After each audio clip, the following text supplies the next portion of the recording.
Hello everyone, welcome to day 4 of Transgender Awareness Week. Since my last two vlogs were on the serious side, I thought I'd spend today's video going over some more positive aspects that I've found from being transgender. Aspects and traits within myself that I was able to develop and experiences that I was able to have purely from being transgender that probably would never have happened to me otherwise. And things that have made me into the person I am today. I spent a while thinking of things and writing them down in a list. I got to 31, and I actually had tons more, but I had to stop because I ran out of paper in this section of the book. So surprisingly, there's really a lot of positive things about being trans, but I think the negative things often reach the public eye sooner through the necessity, as they are more important to be known about. But I think this is important too. For anyone questioning their gender that only sees the negative aspects, I mean, that's a pretty terrifyingly glum look into your future. And for parents of trans children, that can look very, very hopeless and desolate as a road for your child to potentially follow. So I think more talk about about the positives that we have, because there are many, is a very beautiful and necessary goal. So these are my 31 top positive experiences from being trans.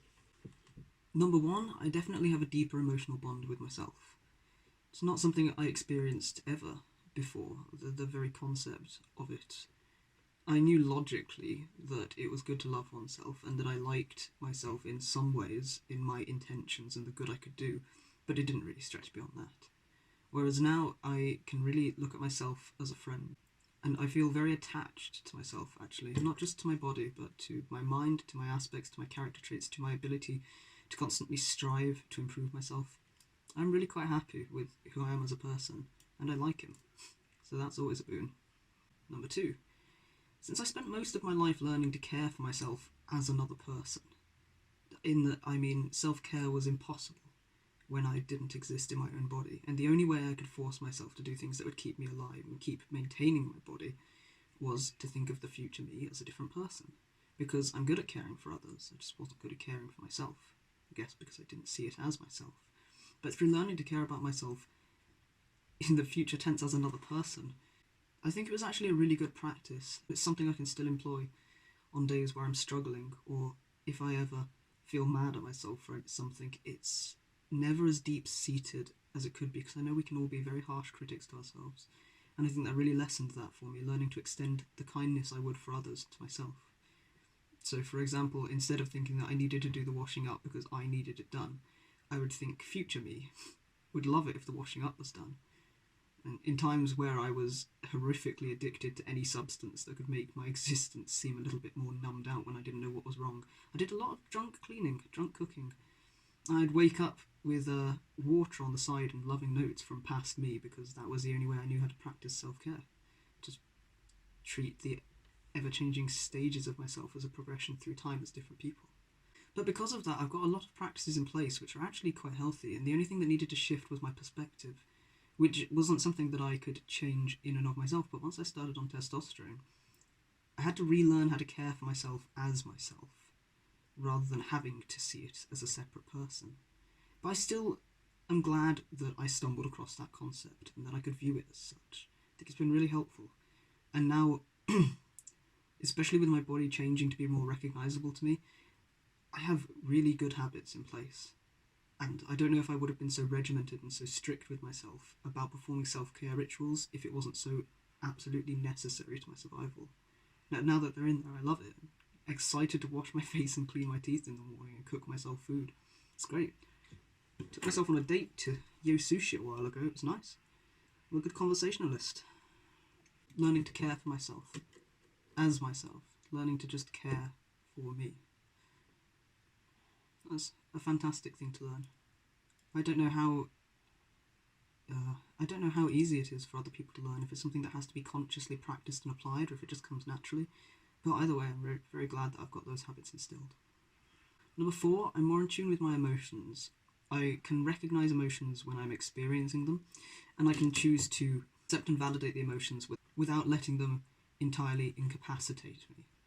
Now, for instance, whenever I sit down to record a vlog, I always have anxiety, mostly from rejection-sensitive dysphoria, which is a very unhelpful component of ADHD. Whenever I have anxiety, I don't I don't need to entertain it. I don't need it to fully encompass everything about me and drown me.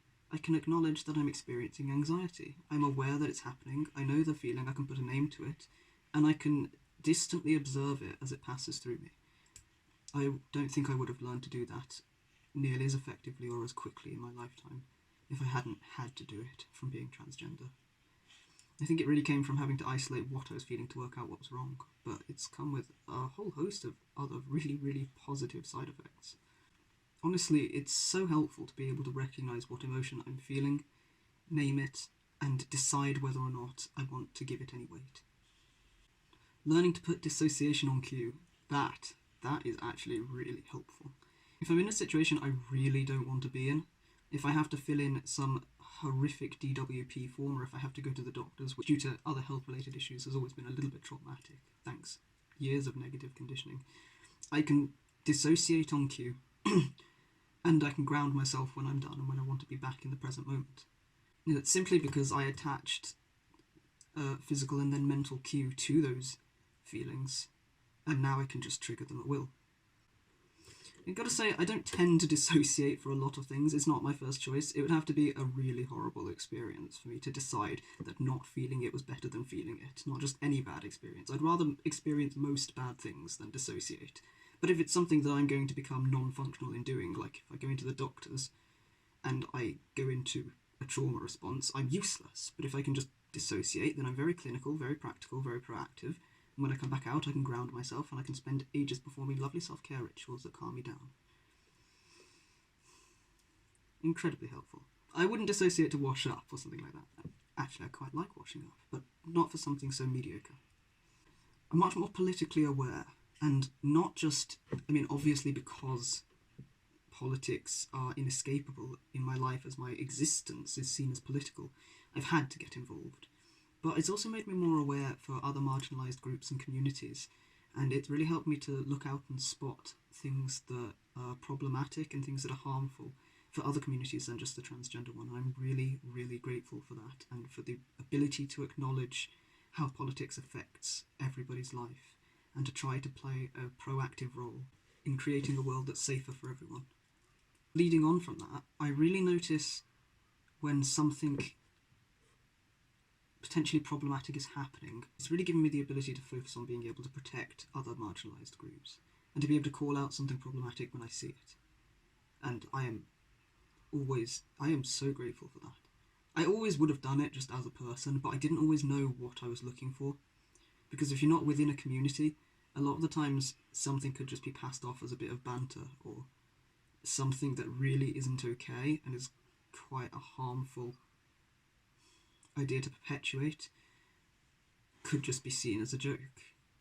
But I know what sort of things to look out for, and I know that I should be looking out for them, and in places where I have privilege, using it to lift the voices of those who are not listened to. And I love that. I'm so grateful to have learned that one. I'm more aware of who I want to be as a person. And I spent so much of my life not existing and not thinking that the person that I was inside and the person I wanted to be outside could ever be a part of this world, that now I know that's a possibility. There is no thing in the world that will hold me back from it. Screw RSD and the fear of failure. I do not care.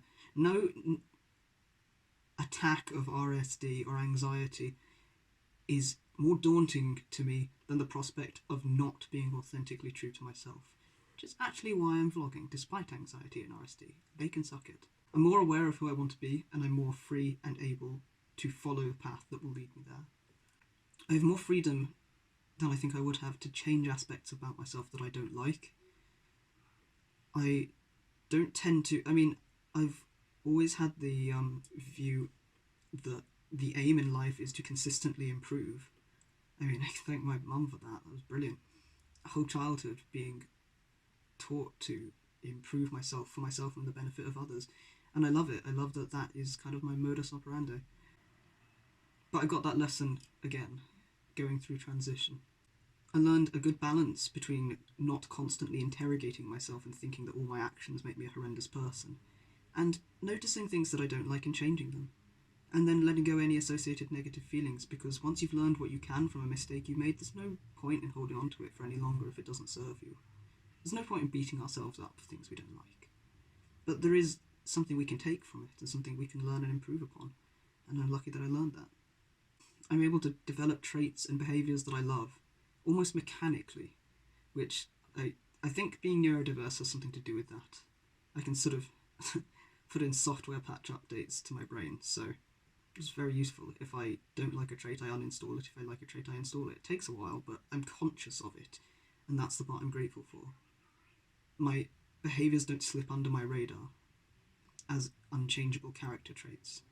I am always and constantly evolving. I have more understanding of how I want to look. I have the ability to reach for that, and I'm not held back by any fear of how I may be perceived or any fear of it not working out.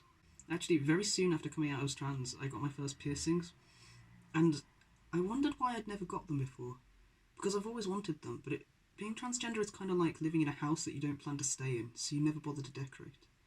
And once I realised that this was my house and I lived here, rather than sitting in a dripping basement and hating every aspect of it, I started to remodel it to a shape that I liked, and a shape that I would be comfortable living in forever. I'm incredibly motivated to change whatever aspect I want to change about myself. If I want to start working on exercise, as much as my physical health allows me, I don't put it off till tomorrow. I just look it up, start working out, and I can get on with things like that. And that's not something I could do before, and it's something I'm very grateful for now. I'm very aware of social conditioning in me, which is a fantastic thing to be aware of, because there's so much normalised to us that we don't even notice we're doing it. For instance, I was talking about a dog whose gender I didn't know the other day, and I noticed I said it. I would never call a dog it, because they're not its, they're people with fur, so, not human people, but people. I would never call a dog it, but I did, and I didn't even notice myself doing it. I was talking to somebody about their job, and they mentioned a colleague, and because of the profession they were in, without even realising it, I gendered the colleague as male. They hadn't explained the gender to me. The gender was actually female. But little things like that, I notice when I'm doing it, and I can question them and unhook them. So more and more I'm getting less inclined to repeat behaviours that have been installed in me by society, at least the ones I don't like. I love that. I'm more self-aware of my thoughts in general, actually, but not to a harmful degree, because I had to find a balance. Because if I'm constantly eagle-eyeing my own brain, trying to catch every thought that passes, that could be quite stressful. So I have a good balance between noticing the thoughts that go through my brain and knowing whether or not they're thoughts that I want to perpetuate, whether or not they make me feel better or feel worse, changing them if they don't make me feel better. I'm very aware of them, but it doesn't cause me any pressure or harm, and I love that. More empathy for other people. That is so useful. So useful. Not just more empathy, but more understanding that an experience that I haven't personally experienced and a situation that I don't understand doesn't lose legitimacy in my eyes anymore. It would have before without me even realising it was happening. But now I understand, because there's so many people that have such weird misconceptions about the trans community and about how I feel. And I just can understand that if you can get that so wrong, what we're doing is we're always viewing somebody else's experience through the lens of our own experience and of our own character. So even when we try to put ourselves in somebody else's shoes, we can only put ourselves in somebody else's shoes. Not them. Not their history of conditioning, their conditioned emotional response to the trigger. Not every behaviour pattern and genetic quality leading up to the moment that would cause them to make a decision that would probably be very different from the decision we would make. And I understand that. So now if I don't understand somebody's experience, I don't dismiss it. My first thought is, what am I missing? And usually, probably a lot. But I can listen, and I can try and learn, and I can understand that no matter how hard I try, I will never understand something I don't experience. And I'm so grateful for that. I'm more driven to help. I always wanted to help people. I think the thing I wanted to do most since I can remember. I love helping people. I just want people to have a good time in this world. We're not here for very long, and if there's something I can do to make that better, yeah, God, I'll do it. And this is prompting me to push myself past things that would make me uncomfortable. Again, hence vlogging. Hence posting more on Facebook, something that usually gave me horrific anxiety. It's not just that testosterone has lowered my anxiety, it's that I have been working to do that myself because of these motivating factors. And I just don't think I'd be so driven to help and so able to do it if I hadn't had the experience of being transgender. Much more able to take criticism. It's not like I was never particularly sensitive to criticism. I can take constructive criticism. If it's criticism of my actions or a behaviour, it is, as far as I'm concerned, it's just input. It's just information. It's like coding. It's useful, it's helpful, I appreciate it. Criticisms of my character would make me react probably as we all react. There's a little bit of ego, a little bit of wounding in there, and a tiny bit of defensiveness, which sort of makes you snap back and feel a bit affronted. It makes you question why they have done that, and generally it makes you lash out at the person, whether in your own mind or in your actions and behaviours. But yeah, I tell you, there is nothing that desensitizes you to criticism of your entire character faster than being transgender. But also because I was able to put the work towards desensitizing myself rather than just getting overwhelmed. I'm really grateful for that. I am now so entirely unbothered. I can't even put into words how little I care about an opinion critiquing me as a person. And it's just because I understand people's thoughts and behaviours have nothing to do with me. That's always to do with them. It's so far out of my range. It's not even in my peripheral vision. It's not to do with me, you know? What is to do with me is how I respond, and if I sometimes get a knee-jerk reaction of sort of my ego being wounded, generally I think they could do with a bit of beating up every now and then. They're fairly stupid things. But whenever it does happen, I see every experience that kicks my ego as an opportunity to learn something more about myself and to improve on how I respond. Like, the other day I was waiting to cross the road, and this guy honked at me as I looked to check that the road was clear, so I went across, I nodded at the driver, and as I got across the road he rolled down the window and said, "Say thank you!" I was like, I did? "Use your manners next time, yeah?" Drove off, and I was sat there going, I did. But immediately after, the first thing I thought was, okay, you know, get ready, this is an opportunity. You don't have to go into lingering annoyance. How dare he? What was the point in that? There's no point in focusing on his behaviour. That's to do with him. Or whatever prompted him or led him to that point where he was going to respond in that way, it's nothing to do with me. What is to do with me and what is in my control is how I respond and how I feel about it. And there's no sense in me feeling particularly bad about it. So what can I learn from that? Could make my gratitude more obvious next time. I'll wave, smile perhaps. There's a bit of a glare on his windshield and it was dark, so I probably nodded a bit subtly. Don't know whether he saw it or not, but that's not my problem. What can I do? I can learn from that experience, I can improve as I go on, and then I can let it go. Because there's no point in holding on to it any further. And this has been a really, really important lesson for me. It has made my life so much less stressful. It's given me the ability to deal with comment threads so easily. And then as a follow-on from that, I can defend people and I can help, because I'm not going to get burnt out from reading personal attacks because they're nothing to do with me. And people are very rarely talking to you anyway when they're talking on comment threads. They're basing their opinion of you off of like a few sentences at best. So they have to sort of create a persona for you based off of those comments and the character they expect to fit those comments. So that's so amalgamated and misformed at that point that it's not even you they're talking to, so it really is nothing to do with us. But I love realising that and knowing that and having the ability to just let go the irritation and the reaction from my ego. I love it. I feel a lot more free than I ever did before. And there's a lot less pressure on me now that I know the only thing to worry about is my behaviour and my responses. I have made some incredible, incredible friends because of being transgender, some remarkable people, and thanks to them, I know what healthy friendships should look like. Because before then, I don't know if it's just because I was completely dissociated and not really paying attention to who I was surrounding myself with in life, or if it's just something we all do at a young age, but I didn't have the most healthy friendships. I didn't recognise toxic traits, and I didn't really know what a positive back and forth of sharing the weight of daily struggles should be. I didn't know what a positive friendship and relationship looked like. I mean, I did have the fantastic input from my mum, so I had an idea, but it's different with friends. And I've learned now what it looks like and how it feels to have healthy relationships. And the people I know I swear they are the best people in the world. Every single one of them. They are beautiful, beautiful people. You're probably watching this, so you are beautiful, beautiful people. My world is so much brighter now, after living in the dark for so many years. I don't take anything for granted, and because I recognise my thoughts and emotions before they sort of become habitual, I notice if I have a day where something mediocre gets me down, I just think about how much better it is. And that's not to guilt myself into saying, well, some people have it worse. Someone always has it worse. It's not about that. A problem is a problem on its own merits, and you're allowed to be upset no matter how big or small a problem seems. But it's not that. It's not about telling myself that. It's something that I genuinely feel. When something small gets me down, just think about how I didn't exist a few years ago.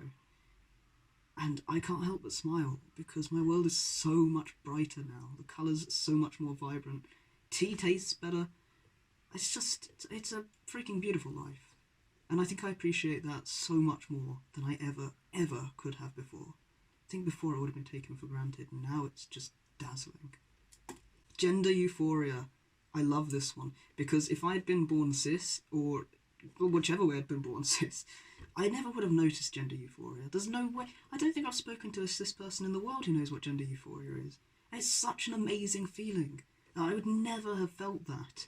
I'd never have had that, euphoric, lightheaded rush of joy, that feeling of belonging and contentment within your own body, if it had been freely given to me, and not something that I'd had a deficit of for so long. That's just beautiful. That's definitely something that is worth the trans experience, as all of these things are. When I pass by mirrors and see my reflection, it makes me so happy to be able to recognise myself, and to see the changes that I always expected to see happening now, and to be able to take selfies and go, I look good in that selfie. Not just I look good aesthetically, but that is me looking good. To be able to identify with myself. Not just to be not traumatised when I see my reflection, but to love it. That's a beautiful, beautiful thing that I would never have noticed. I would have taken that for granted for sure, but that's beautiful. When clothes fit me, I notice it so much more. I feel so much happier in them, so much more comfortable. All of this, I love it. I absolutely love loving myself, and I don't think I ever would have felt that way before. I don't think I ever would have felt that way if I hadn't had the comparison of living with dysphoria for so many years. I'm kinder to myself because of all of these things. If I do make a mistake, it's not the end of the world, I bestow the same understanding I would for one of my friends. And I think that can be a really hard thing for us to learn. So I'm really grateful to have learned that. I've always known who I am, in the sense of I know what actions I want in my behaviour repertoire. I know what morals I stand for. But other than that, my sense of self was really very shaky. And, much more so when I started to realise that something was wrong, and just before I came out, just after coming out. And now I'm so secure and confident and stable in just the core identity of myself. I know who I am so entirely and so completely that it is absolutely unshakable from anything in the exterior world. And I think that is a beautiful, beautiful gift, and I think I'm very lucky to have that. I'm excited and happy to give my body what it needs. My diet, I can really strictly manage my diet. I bought Ryan a McDonald's the other day and I didn't even want one. It was a split second going, yeah, it smells good, but I thought about how it would make me feel after, and how much work I've put into just eating really good, clean food. And I was like, you know what, it's not worth it. I'd rather do something that made all of me happy. There's a sort of unity between myself and my body now that I can't explain, but I love. After being dissociated from it for so long, I'm really aware of what it needs. I mean, to the point where I can tell when I'm low in something. I do know a few deficiency symptoms for vitamins anyway. Had to learn from my health issues. But I can register it really quickly now. If I get a craving for something, I tend to know what's in it, and I'll go low in potassium. Just drink a massive amount of orange juice, coconut water. smoothies, bananas, tomatoes, you know, and I love doing it. It's not just that I can, that I have the ability to. I love being able to recognise what my body's telling me and respond. I am so much more confident engaging with the world, in myself, engaging with people, in everything I do. I'm bolder in works of art, more prepared to do something that could ruin a piece forever. But most of the time, it's a good thing that I did, and I end up creating something really beautiful. And I think I apply the same principles to myself as well. I'm not afraid to fail anymore. Not even with the rejection-sensitive dysphoria. Doesn't mean I'll never feel negative if I do. Sure, I feel horrible sometimes when failing, but it doesn't scare me enough that I won't try. I've got good balance now between not feeling vain and not feeling insecure. I can like how I look, and I can think I look good, and I can accept compliments, which is not something I could ever do before. I do still go, a bit. Like, oh god, you're so lovely, what do I do? But I no longer want to run and hide under a rock. Or if I did, I'd be sitting there smiling. So it's so much easier to accept compliments when I agree with them. I think I'm great. And I don't need to be a vain... The whole way through the vlog, and I nearly swore then, I don't need to be a vain person about it. And it doesn't need to feed into any sort of self-absorbed tendencies, but acknowledging and appreciating where you think you're good, I think that's wonderful. I think that's very necessary, and I think it's something that we're not really taught to do in this society, and it's something that took me a long time to learn. Deeper bonds with my mum, my partner, my dogs, from being present in their lives. I can really listen when somebody's telling me something and connect on a deeper level than I ever thought possible.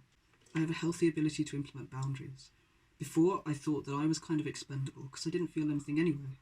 So I would sacrifice and burn myself into the ground for everyone that I loved because their happiness mattered more to mine, or rather mine was gone anyway. And now, not only do I understand on a logical side that that's unhealthy, because you can't pour from an empty cup. Just clinically speaking, if you want to take care of people, you have to take care of yourself first. Try pouring from a kettle with cracks in it. It's selfless to care for yourself, really. But more than that, I matter just as much as anyone else I love. And that might have taken me a while to learn, but I'm really glad I did. Being trans has made me a stronger person. I mean, there were other factors, sure. There were a lot of things that broke me first. And from those ashes I could rise. From the things that destroyed me, I could build responses that made me better. And I have a lot to thank for that. Working in the field of behaviour modification, invaluable. Being taught to unpack these things and to be self-analytical without interrogating myself, that's something my mum taught me from a young age. I was raised with unconditional love and support, and I don't think I would be half the man I am today without that. I have a lot to thank my mum for, a lot to thank my partner for too. My dogs and my family, my friends. There's a lot that contributed to me being this person. But I would never have become him if I weren't trans. It's made me a happier person, a more confident person. Being trans has made me a better person. You know, at the start of this journey, if you'd given me a button that I could push and magically I'd be reborn as a cis person, everything I wanted look exactly the way I want, be the right height. And I mean, height dysphoria is crippling, but I'd have pushed it in a heartbeat. I wouldn't have cared what I lost, as long as it didn't hurt anyone else. But now, I'm not so sure. I don't think I'd ever press that button now.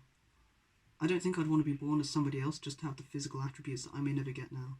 Even if I never grow to the height that I should be, the height that I want to be.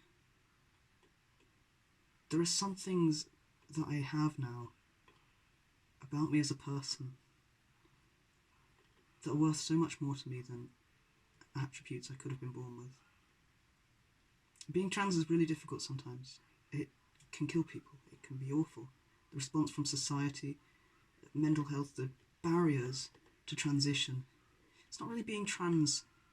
Like the body dysphoria, that can be life-threatening, but with that aside, really most of the problems are society-based. A lot about being trans is actually really good. If the obstacles, barriers and abuse from society weren't there, I think we'd see it more often. I wouldn't change it for the world.